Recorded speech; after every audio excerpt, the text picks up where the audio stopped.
안녕하세요. 단밤이에요. 오늘 하루는 잘 보내셨나요? 오늘은 여러분께 세계사의 이야기를 들려드리려고 해요. 역사라고 하면 어쩐지 두껍고 무거운 고서나 오래된 자료들이 떠오르기도 하지만 사실 이 세계사 속에는 우리가 누구인지, 그리고 인류가 오늘날에 이르기까지 어떤 여정을 걸어왔는지에 대해 많은 것을 깨닫게 해주는 내용들이 담겨 있습니다. 우리 선조들이 얼마나 긴 시간과 고난을 거쳐왔는지 알 수 있어요. 그럼 오늘도 제가 재미있게 읽어드릴 테니 제 목소리를 들으시면서 편안하고 달콤한 밤 보내세요. 구독과 좋아요, 알람 설정도 꼭 해주세요. 오늘은 인더스 문명에 대해 이야기해 볼게요. 인더스 문명은 메소포타미아 지역에서 수많은 수메르 도시 국가들이 생겨나던 시기 약 3,000선 킬로미터 떨어진 인도 반도에서 발생했답니다. 인도는 늘어나는 인구를 수용하기 위해 거대한 암석 기반의 도시들을 건설하기 시작했어요. 시간이 흘러 이 도시들은 오늘날까지도 그 모습을 간직하고 있고, 고고학자들과 역사학자들은 이 도시들을 통해 인더스 문명의 초기 역사를 엿볼 수 있었지요. 인도의 역사는 다양한 출처와 전설, 그리고 고고학적 증거들을 통해 밝혀졌습니다. 그중 하나는 힌두교에서 전하는 전설로 황제 바라다가 강력한 문명을 뒤로하고 떠났다는 이야기가 있어요. 고대 도시 유적지인 메르가르와 모헨조다로에서 이 전설에 대한 증거를 찾을 수 있을까요? 인더스 문명은 강과 밀접하게 연관되어 있었습니다. 고대 문명처럼 대부분의 문명은 강 근처에서 번성했어요. 오늘날 우리가 인도라고 부르는 이름은 사실 산스크리트어에서 유래한 신두에서 비롯되었습니다. 신두는 물의 모임을 뜻하며 구체적으로는 겐지스 강을 의미해요. 힌두라는 단어도 같은 어원에서 나왔습니다. 그래서 인도라는 이름은 바로 이 거대한 겐지스 강에서 따온 것이죠.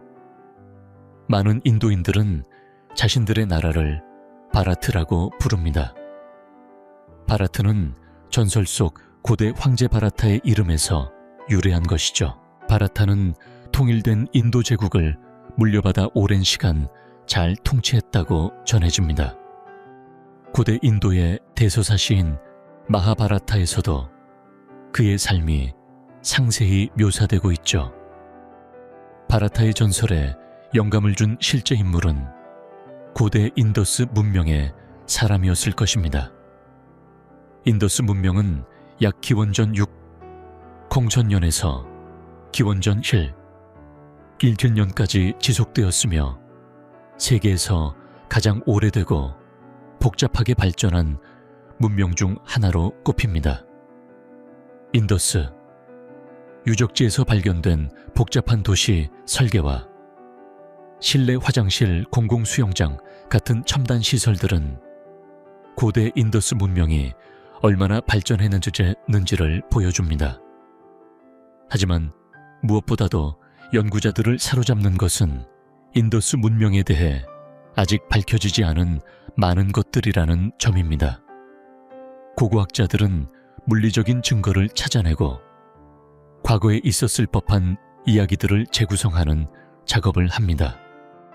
그들의 연구는 마치 과학 수사대처럼 진행되죠. 인더스 문명의 경우 당시 사용된 언어를 해독할 수 없어 재구성이 특히 어렵습니다. 고대 인더스 문자는 주변 지역의 글자들과 비슷하지만 그 의미를 정확히 파악하기는 어렵습니다. 도시들, 예를 들어 모헨조다로와 메르가르 같은 곳들은 수천 년 전 인도와 파키스탄에서 고대 문명이 탄생하고 번영했음을 보여주는 중요한 증거들입니다. 인더스 문명은 수메르 문명과 비견될 정도로 규모가 컸고 서로 교역을 하기도 했습니다. 이렇듯 더 인더스 문명은 그저 고대 문명의 일부가 아닌 오늘날까지도 여전히 우리의 상상력을 자극하는 중요한 역사를 담고 있습니다. 모헨조다로에서 발생했을 가능성이 있는 핵폭발에 대한 논란은 여전히 명확히 밝혀지지 않았습니다. 몇 년 전 한 다큐멘터리에서 이 문제를 다루면서 모헨조다로 유적지가 핵폭발로 파괴되었을지도 모른다는 주장이 제기되었죠. 그곳에서 발견된 유리질 도자기는 핵폭발의 강한 열기 때문에 형성되었다는 의견이 있었는데, 그러나 도자기 제작 과정에서 유리질이 되는 경우도 있어 이러한 주장은 확실한 증거가 부족합니다. 또한 유적의 상태가 상대적으로 잘 보존되어 있었기 때문에 핵폭발 같은 대규모 재앙이 일어난 것으로 보기 어려운 점이 있습니다. 그럼에도 불구하고 인도는 오랜 역사와 다양한 문화로 가득 차 있으며 이러한 유산들은 오늘날 인도라는 나라의 기초가 되고 있습니다. 인도의 역사에는 아직 밝혀지지 않은 많은 부분이 있으며 연구가 계속되고 있죠. 인류 역사에서 가장 오래된 강력한 국가 중 하나인 히타이트 제국에 대해서도 말할 수 있습니다. 히타이트는 초기에는 작은 부족들이 모여 살았지만 몇 세기 동안 더 큰 제국들이 형성되었고 그들은 결국 큰 제국으로 발전했죠. 1300년경 메소포타미아 문명의 발상지인 중동에서 히타이트는 가장 강력한 제국 중 하나였습니다. 히타이트 제국은 철기 시대를 선도하며 전차를 사용하여 적을 정찰하고 빠르게 습격할 수 있었던 전력을 가지고 있었습니다. 이들의 군사력은 매우 강력했으며 또한 가장 효율적인 법과 민법 체계를 가지고 있었습니다. 이로 인해 히타이트는 정복지의 강력한 질서와 법률을 적용할 수 있었습니다.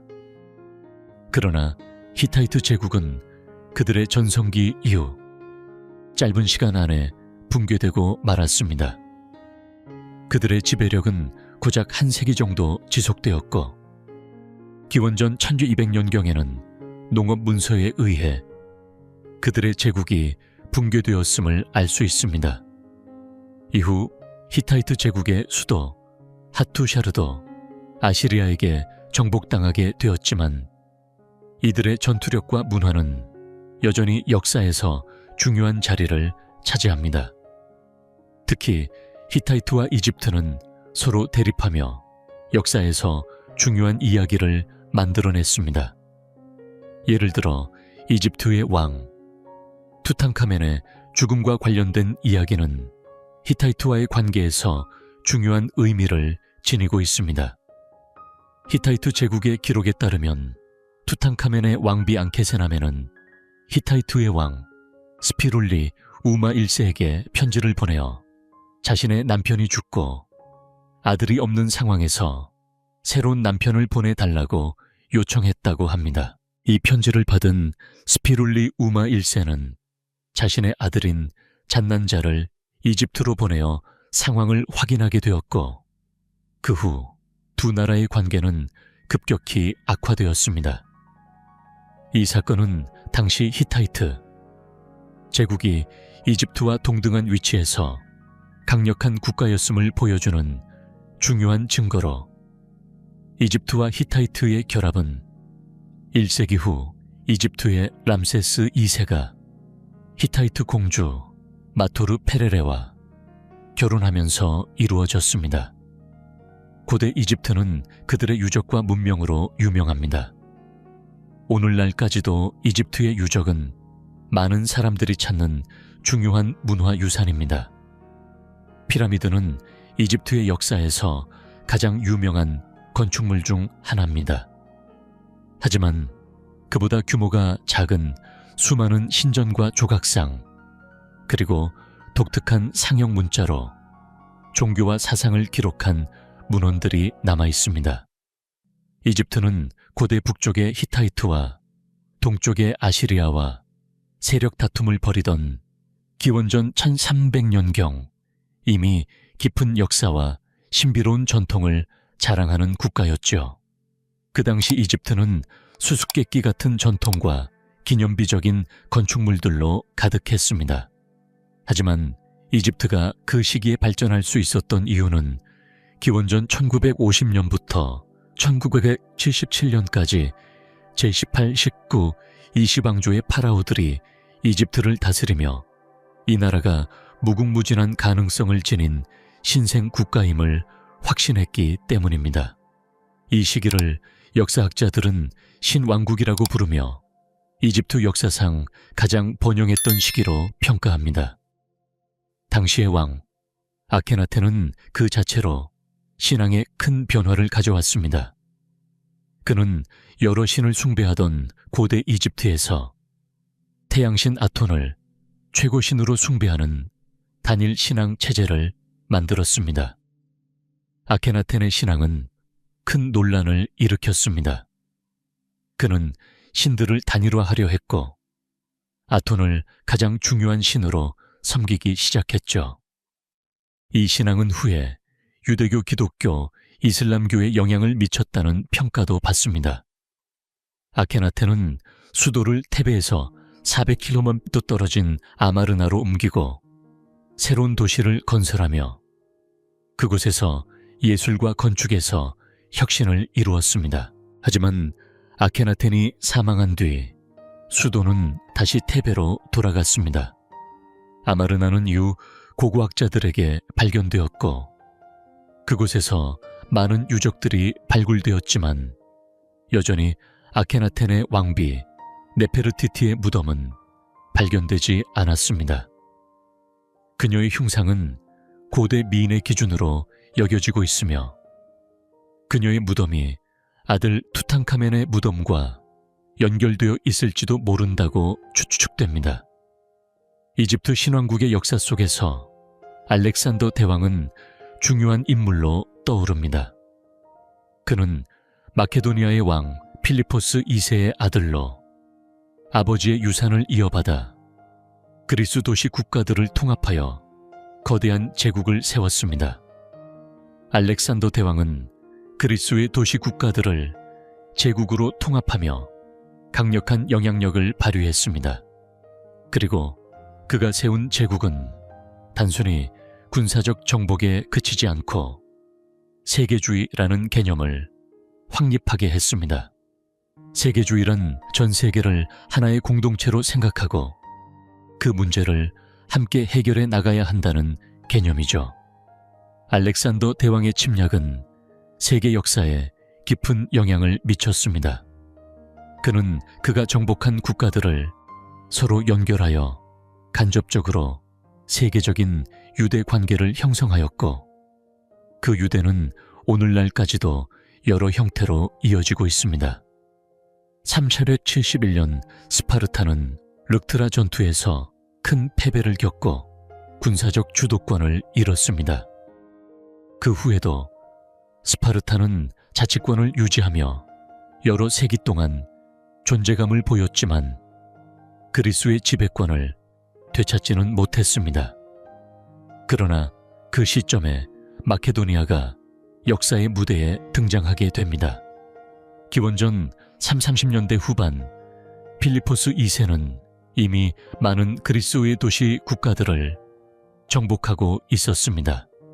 그는 기원전 338년 카이로네아 전투에서 테베군을 무찌르고 마케도니아의 지배를 시작했습니다.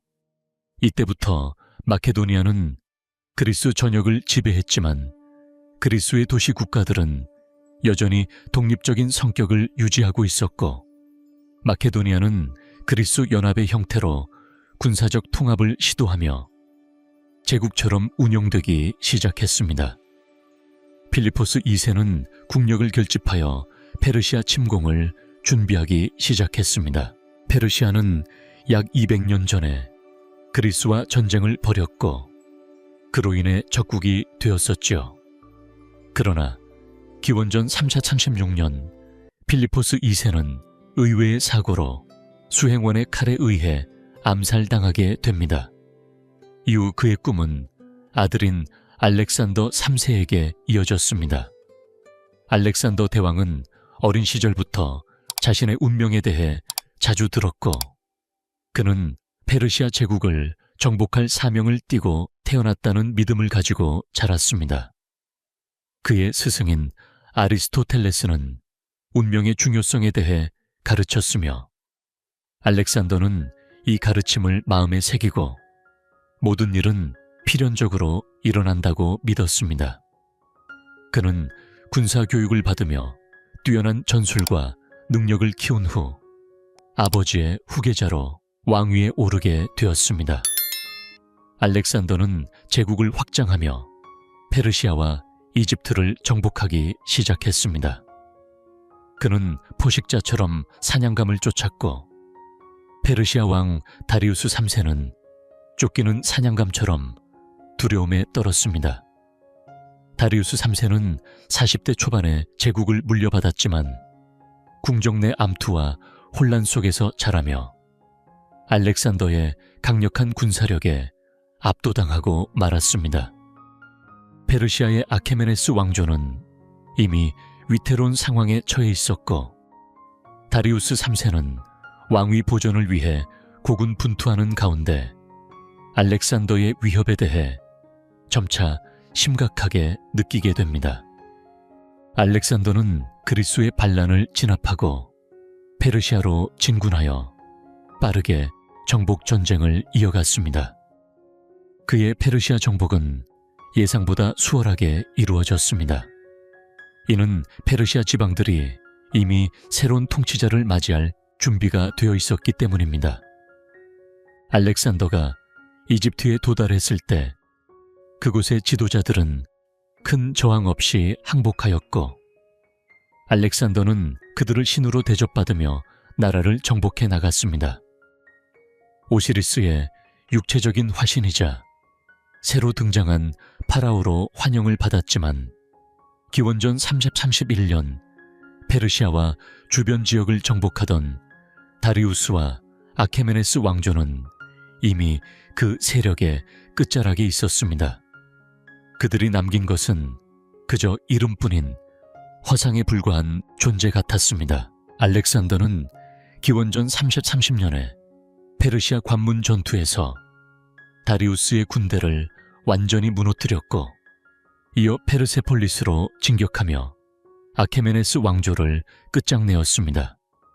고작 6년 만에 아버지의 꿈을 이룬 알렉산더는 더 이상 새로운 정복을 위한 영토가 없었습니다. 알렉산더 대왕이 페르시아를 정복한 것은 사실이지만 그가 페르시아 사람들을 싫어했던 것은 아닙니다. 그는 단지 아버지의 꿈을 이어가기 위해 그 과정에서 전쟁을 피할 수 없었던 것이죠. 알렉산더에게 새로운 아내는 모두 페르시아 사람이었으며, 그는 적수였던 다리우스 3세를 영웅으로 대우했습니다. 페르시아가 패배한 후 다리우스가 쫓겨 살해당했을 때 그의 친척들이 알렉산더의 군대에 의해 붙잡혀 처형되었습니다. 기록에 따르면 다리우스의 어머니와 아내는 알렉산더를 따랐다고 전해집니다. 하지만 아케메네스 왕조를 정복한 후 알렉산더 대왕은 예전과 같지 않았습니다. 그는 마케도니아의 국경을 넘어 페르시아를 넘기고 그 다음 목표인 인도로 향했으나 인도는 생각보다 쉽지 않은 상대였습니다. 인도 정복이 점점 더 어려워지자 병사들의 사기가 떨어졌고, 알렉산더의 군대는 겐지스강에 도달했을 때 강력한 인도의 군대가 맞서 기다리고 있었습니다. 전투에서 승산이 없음을 직감한 부하들은 알렉산더에게 후퇴를 제안했고, 알렉산더는 눈물을 흘리며 그들의 말을 따르기로 결심했습니다.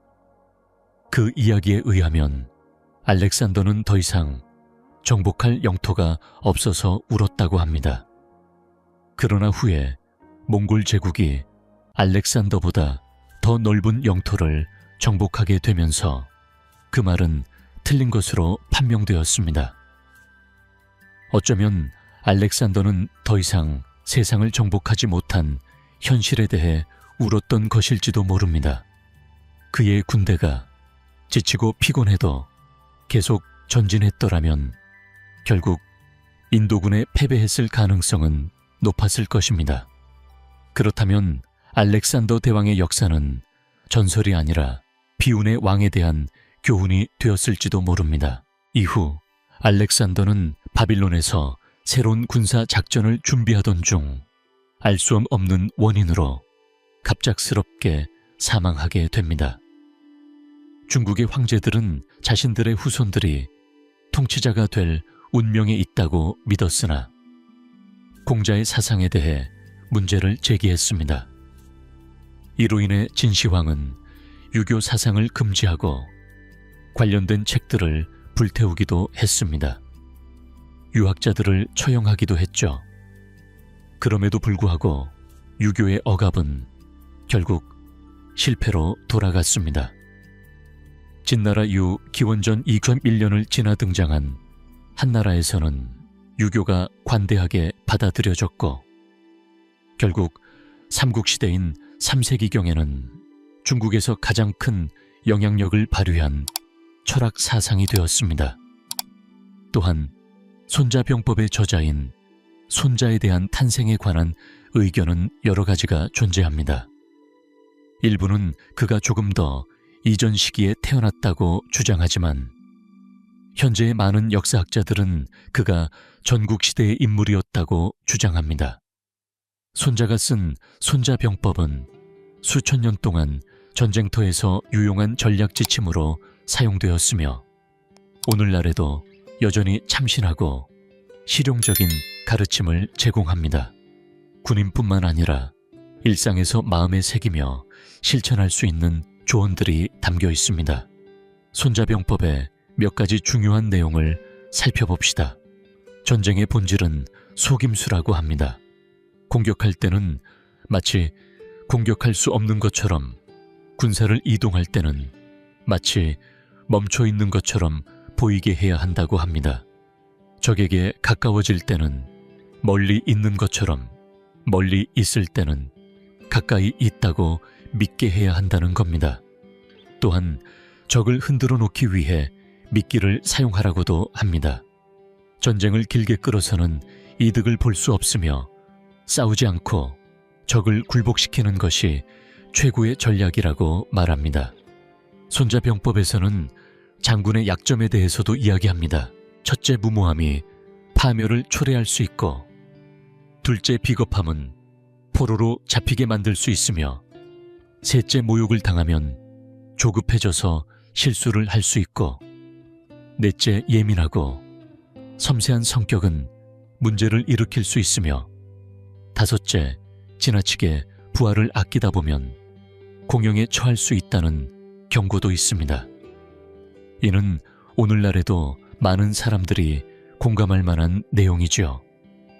손자병법은 여전히 사람들이 삶에서 유용한 지혜를 얻을 수 있는 책으로 읽히고 있습니다. 아소카 황제는 불교를 믿었던 정복자로 유명한 인물입니다. 그는 마우리아 제국의 세 번째 황제로 제국의 대부분과 현재의 아프가니스탄 일부를 지배하고 있었습니다. 그러나 동해안의 강력한 칼린 왕국이 그의 앞에 있었고, 그의 최우선 과제는 그들을 정복하는 일이었습니다.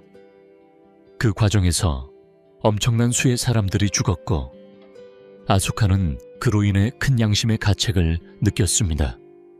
이 사건을 계기로 그는 불교를 믿게 되었습니다.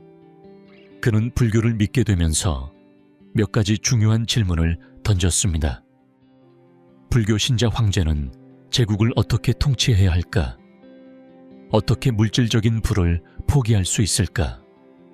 그리고 세상에서 가장 큰 군대를 지휘하면서 폭력을 포기할 방법은 없을까? 이러한 질문들에 대한 답을 아소카는 자신의 방식으로 찾아갔습니다.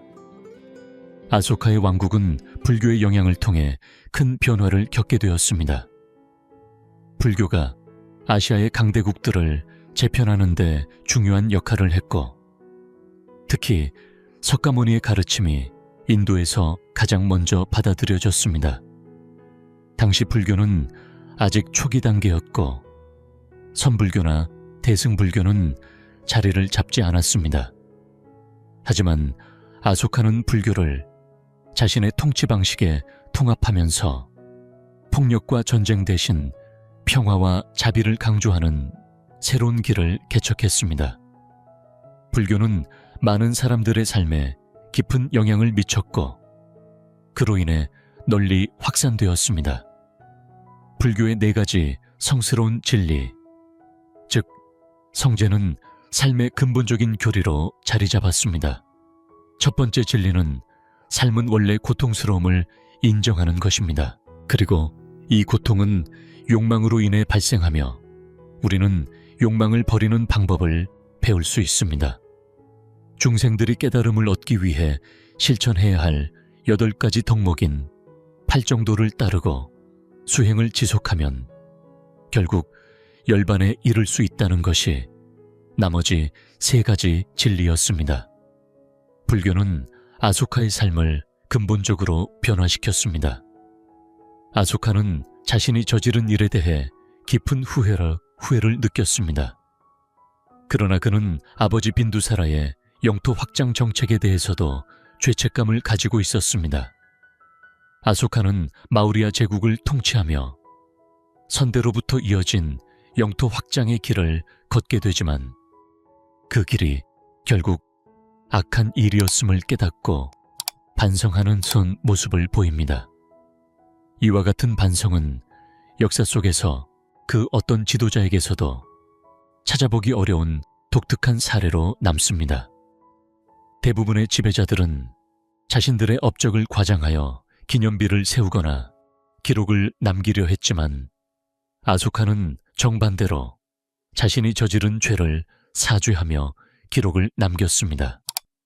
기원전 28년부터 22년까지 아소카는 사석주에 자신의 사과문을 새겨 전국 곳곳에 보냈습니다.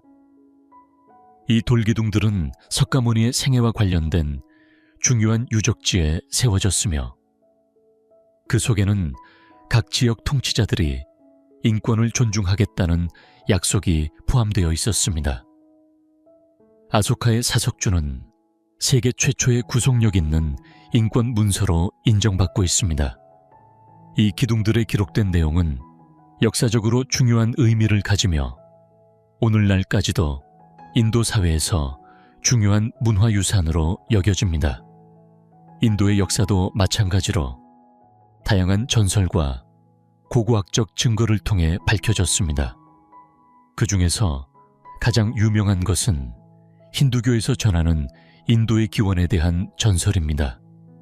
고대 인도는 강력한 문명과 함께 발전했으며 이 문명은 시간이 지나 폐허로 변했지만 고고학자들과 역사학자들은 그곳을 통해 인더스 문명의 초기 역사를 엿볼 수 있었습니다.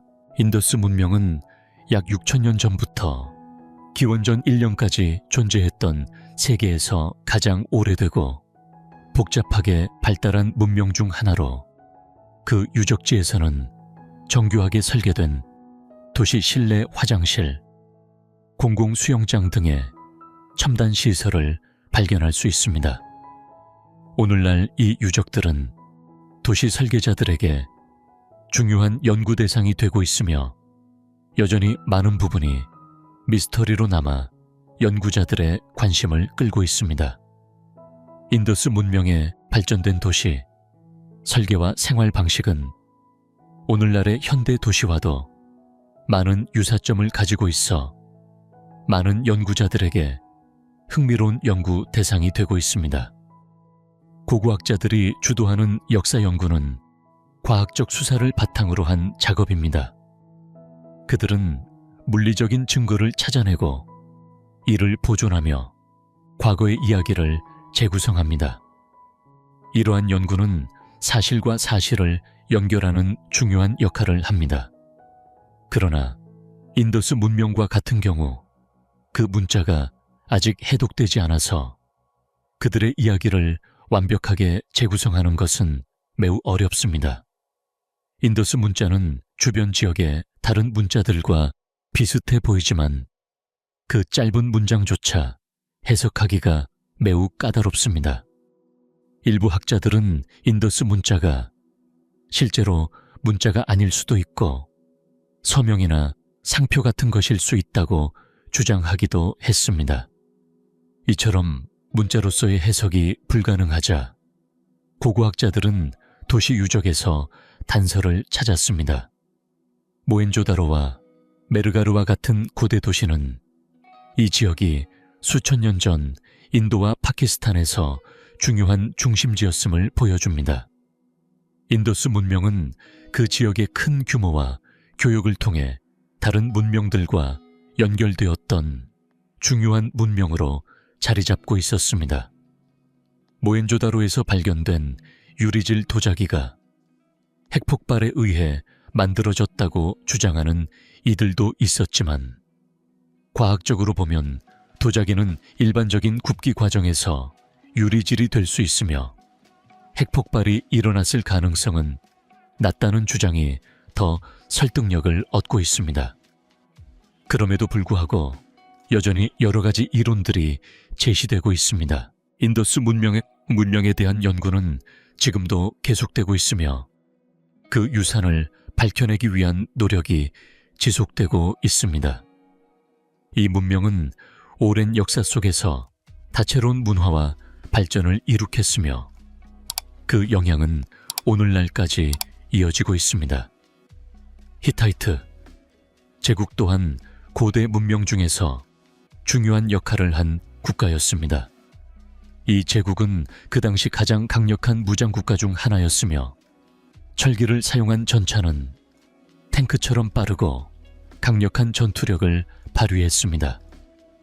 또한 히타이트는 다른 고대 제국들과 달리 가장 인간적인 법률과 민법을 갖추고 있어 정복지에서 강력한 법과 질서를 유지하며 많은 이들에게 영향을 미쳤습니다.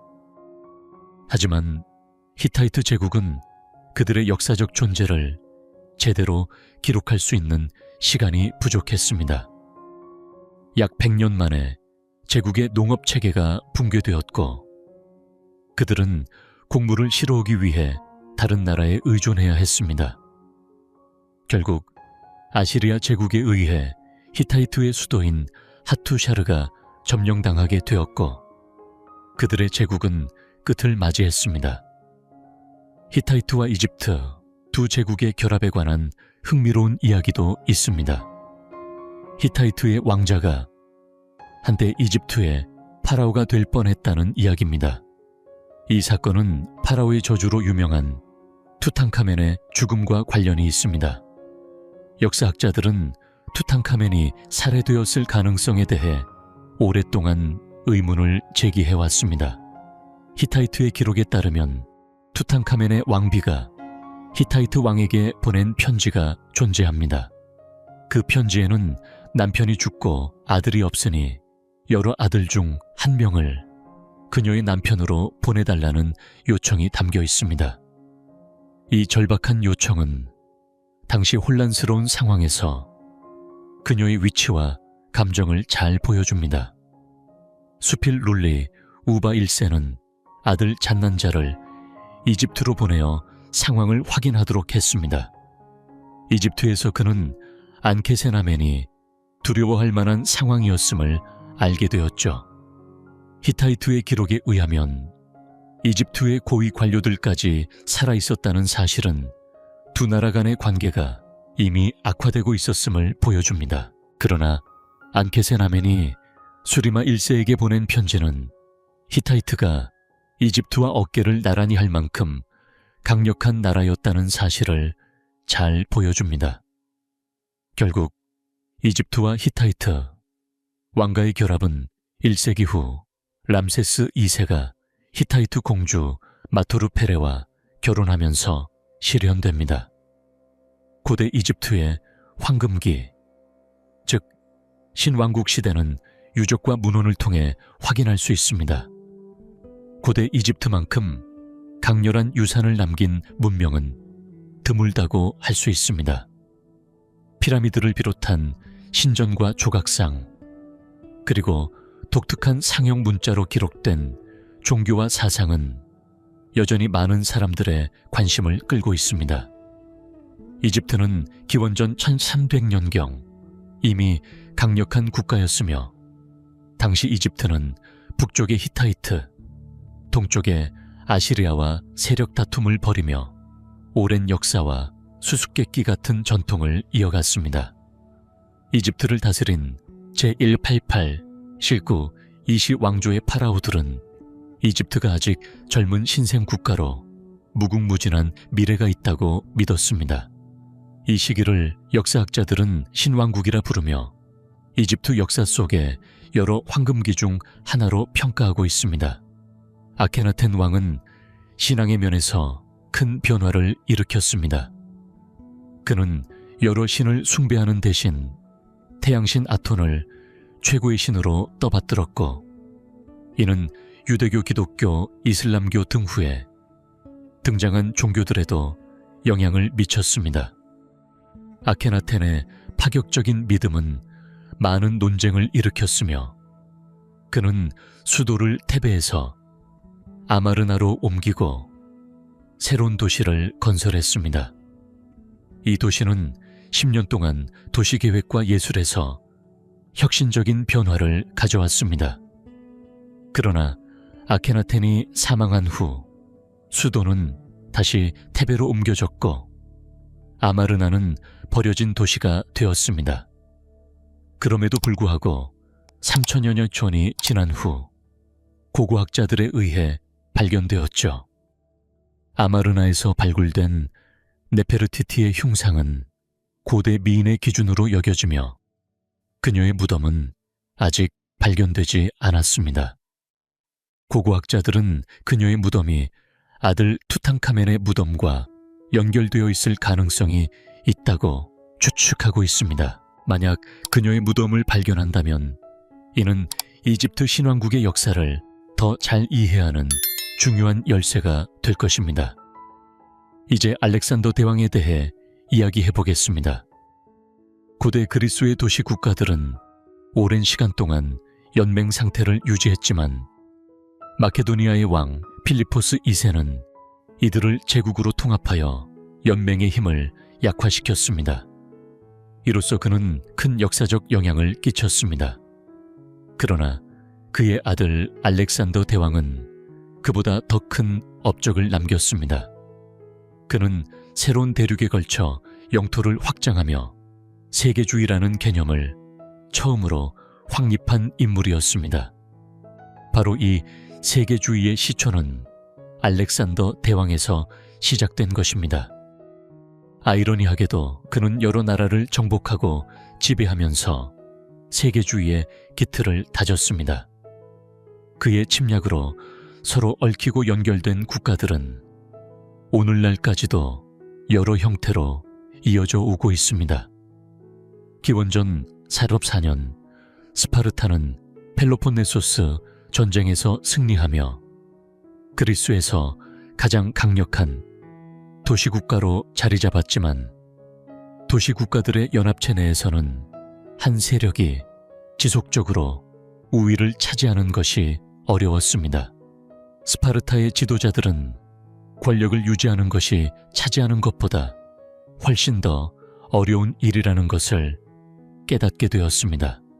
그렇게 기원전 395년 페르시아의 지원을 받은 테베와 아테네 코린토스 아르고스가 반란을 일으키며 그 결과로 발생한 코린토스 전쟁은 수년 동안 계속되었습니다. 결국 기원전 371년 스파르타는 르크트라 전투에서 패배하며 군사적 패권을 상실하게 됩니다. 이후 수세기 동안 자치권을 유지했지만 다시는 그리스를 지배하지 못했습니다. 그런데 테베가 이 세력을 확장하여 강대국이 된 것은 아니었습니다. 대신 마케도니아가 역사 속으로 등장하게 되었습니다. 기원전 330년대 후반 필리포스 2세는 그리스의 많은 도시국가들을 차지하며 338년 카이로네아 전투에서 테베군을 격파했습니다. 그 이후 마케도니아는 그리스를 지배하게 되었으며 필리포스 2세는 국력을 총동원하여 페르시아를 침공하려는 계획을 세웠습니다. 하지만 기원전 336년 페르시아 침공을 준비하던 중 필리포스는 뜻밖의 일이 일어나면서 암살당하게 됩니다. 그는 수행원의 칼에 의해 목숨을 잃었고 그의 대업은 알렉산더 대왕, 즉 알렉산더 3세에게 넘어갔습니다. 알렉산더는 필리포스 2세의 꿈을 이어받아 세계를 정복하는 길을 걸었습니다. 하지만 그가 정복한 땅들은 단순히 영광스럽고 명예로운 것만이 아니었고 실제로는 피와 고통이 뒤따르는 전쟁의 연대기였습니다. 알렉산더는 20살의 나이에 왕위에 올라 자신에게 주어진 운명을 받아들였습니다.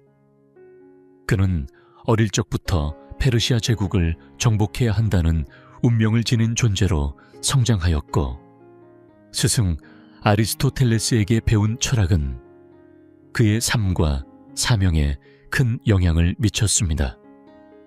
아리스토텔레스는 운명은 반드시 일어난다고 가르쳤고 알렉산더는 이를 믿으며 자신이 세상을 다스릴 사람이라는 확신을 가졌습니다.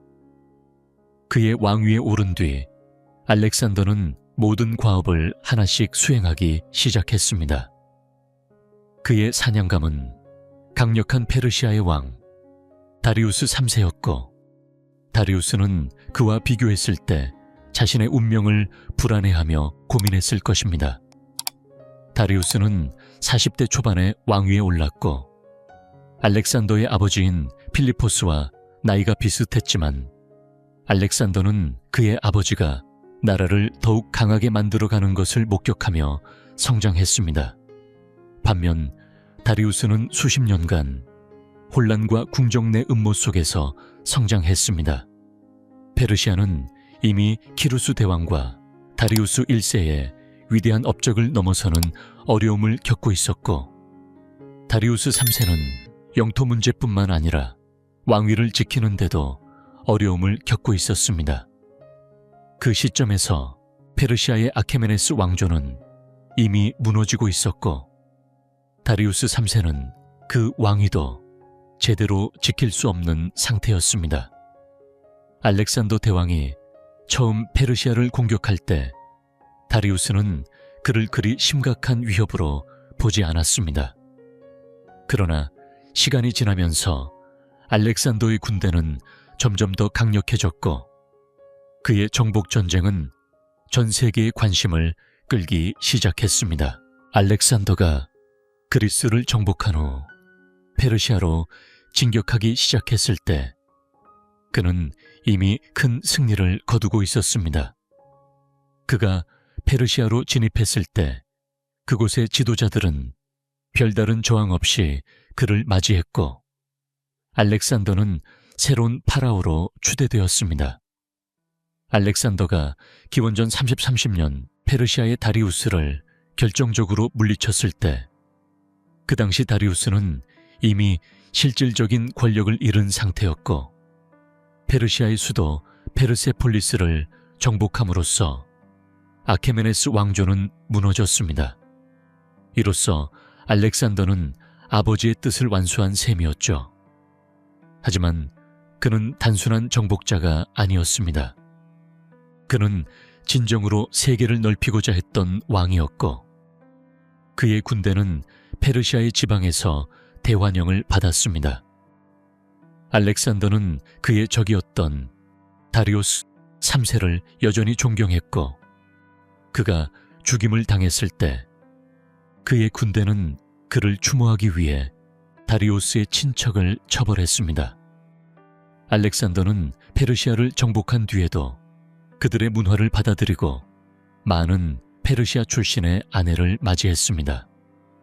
하지만 그의 진정한 목적은 단순히 정복을 넘어서 더 큰 세상으로의 확장을 목표로 했습니다. 그는 계속해서 인도를 목표로 삼았지만 인도에서의 전투는 점점 더 어려워졌습니다. 그의 군대가 지쳐갈 즈음 알렉산더는 그들에게 후퇴를 명령하며 눈물을 흘렸다고 전해집니다. 그 당시 알렉산더는 더 이상 정복할 땅이 없다는 사실에 절망감을 느꼈을 것입니다. 그러나 알렉산더의 전설은 그가 비운의 왕이 되었음을 보여줍니다. 그의 군대는 결국 인도에서 패배했을 가능성이 컸고, 만약 그가 계속해서 전진했더라도 결과는 달라지지 않았을지도 모릅니다. 알렉산더는 결국 바빌론에서 새로운 군사 작전을 준비하던 중 갑작스럽게 사망하게 됩니다. 그의 죽음은 많은 이들에게 큰 충격을 주었고, 알렉산더는 결국 자신의 꿈을 이루지 못한 채 역사의 페이지 속으로 사라졌습니다. 공자의 철학은 모든 사람이 똑같이 소중한 존재로 태어났다고 가르쳤습니다. 그럼에도 불구하고 사람들은 특정 습관을 기르며 좋은 특성을 키울 수도 나쁜 특성을 키울 수도 있다고 보았죠. 이 사상은 단순하지만 그 당시에 아주 혁신적이었습니다. 당시 서양의 사회는 신분이 철저히 구분되어 있었고, 그런 사회에서 모든 사람이 평등하다는 개념은 매우 급진적인 생각이었죠. 공자의 철학은 그 당시 중국의 황제들에게는 문제가 될 수밖에 없었습니다. 그들은 자신과 후손이 태어날 때부터 정해진 운명이 있다고 믿었기 때문에 공자의 사상을 받아들이는데 큰 저항이 있었습니다. 결국 진왕은 공자의 유교 사상을 금지하고 책을 불태우며 유학자들을 처형하기도 했습니다. 그러나 이러한 시도는 실패로 돌아갔고, 이후 한나라가 등장하면서 유교는 다시 제국의 주요 사상으로 자리 잡게 됩니다. 손자병법은 중국의 전설적인 장군인 손자가 쓴 전술서로 수천 년 동안 전쟁터에서 전략 지침서로 활용되었습니다. 손자는 전쟁의 본질을 속임수라고 정의했습니다. 적을 속이기 위해선 때로는 군사를 움직이지 않는 것처럼 보이거나 멀리 있다고 믿게 만들어야 한다고 했죠. 또한 싸우지 않고 적을 굴복시키는 것이 가장 훌륭한 전략이라고 강조했습니다. 그의 병법은 군사뿐 아니라 일반 사람들에게도 삶의 지혜를 전해줍니다. 예를 들어 성급하게 반응하거나 예민하게 굴면 상황이 악화될 수 있다는 교훈을 주죠. 손자병법은 오늘날에도 여전히 많은 사람들에게 읽히며 삶의 지혜를 제공합니다. 아소카 황제는 마우리아 제국의 세 번째 황제로 역사상 가장 유능하고 잔인한 정복자 중 한 명으로 알려져 있습니다. 그는 무수한 전쟁을 통해 인도와 그 주변을 정복했지만 그 과정에서 많은 사람들의 생명을 앗아갔습니다. 그 후 아소카는 큰 양심의 가책을 느끼고 불교로 개종하게 됩니다. 그는 불교의 가르침을 따라 자신이 했던 일을 후회하고 제국을 통치하는 방식에도 큰 변화를 주었습니다. 그는 더 이상 폭력을 사용하지 않고 인권을 존중하는 방향으로 제국을 다스리기로 결심했습니다. 아소카는 불교의 교리를 실천하며 그의 통치 방식에도 불교의 영향을 크게 받았습니다. 그는 인간이 고통을 겪는 이유를 욕망에서 비롯된다고 보았고, 이를 버리는 방법을 배운다고 했습니다. 또한 그는 불교의 가르침을 통해 평화를 추구하며 자신이 저지른 폭력을 숙지하기 위해 노력했습니다. 아소카는 자신의 과거를 반성하며 인권을 존중하겠다는 약속을 석주에 새겨서 제국 곳곳에 보내었습니다. 이 석주들은 세계 최초의 인권 문서 중 하나로 평가되며 오늘날에도 중요한 역사적 유산으로 남아 있습니다. 아소카의 변화는 단순히 개인적인 후회에서 끝나는 것이 아니라 그의 통치 방식을 근본적으로 변화시키는 계기가 되었고, 이는 그의 제국뿐만 아니라 전 세계적으로도 큰 영향을 미쳤습니다.